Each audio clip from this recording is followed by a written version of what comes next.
Saint Augustine remains one of the greatest saints within the history of the Church. Augustine was born in a small town in northern Africa, merely 300 years after Jesus' death. After leaving home at the age of 17, Augustine lived a narcissistic lifestyle for the next 14 years. He chased pagan philosophy, he philandered his way through the schools of Europe, he even fathered his own child. Augustine embodied all that is the story of the prodigal son. However, much to the intercession of his mother, Monica, Augustine had a life-changing conversion in his early 30s. And he went on to be one of the greatest theologians and bishops of the past 2,000 years. As St. Augustine chronicles his conversion in his great work, Confessions, there he writes, "Late have I loved you, O beauty ever ancient, ever new. Late have I loved you. You were within me, but I was without. And it was there that I searched for you.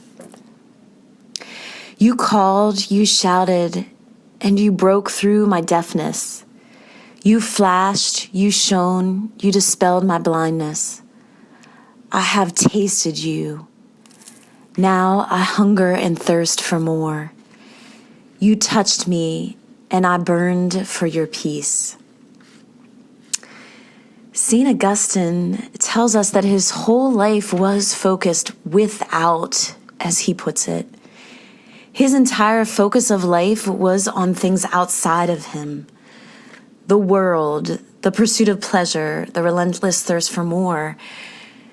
Yet, as he discovered, God was within, nudging at his heart, inviting Augustine into the very peace that he had longed for. It was within Augustine that he found God speaking to him. Father Timothy Gallagher is famous for asking us, when you look at the culture you and I live in, do you think that most people live within or without?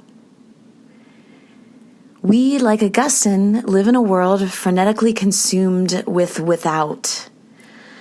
From iPods to texting to smartphones, we're constantly tempted to occupy our time doing something, listening to something, or distracting ourselves with something. Pope Benedict XVI once said, I quote, "The world in its frenetic activism often loses its direction. Its action and capacities become destructive if they lack the power of prayer, from which the waters of life irrigate the arid land." Life feels frenetic when we only live without. If we only live without, we get tired and our life often grows ever empty and life loses its direction.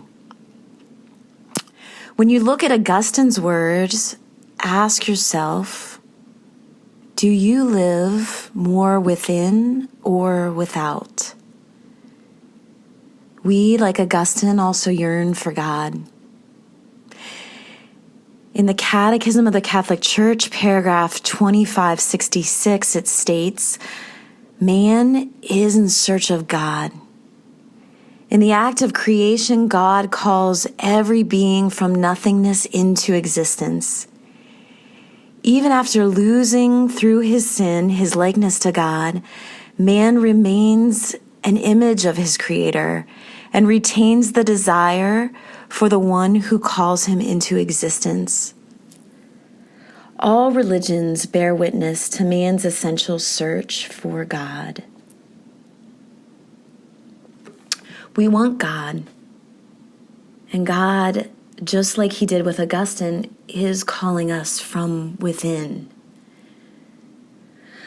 What would have happened if Augustine would not have paid attention to the stirrings within him? What would have happened if the first apostles had not paid attention to the longings for more within themselves? What would have happened in my own life if I would not have listened to the voice of God within me?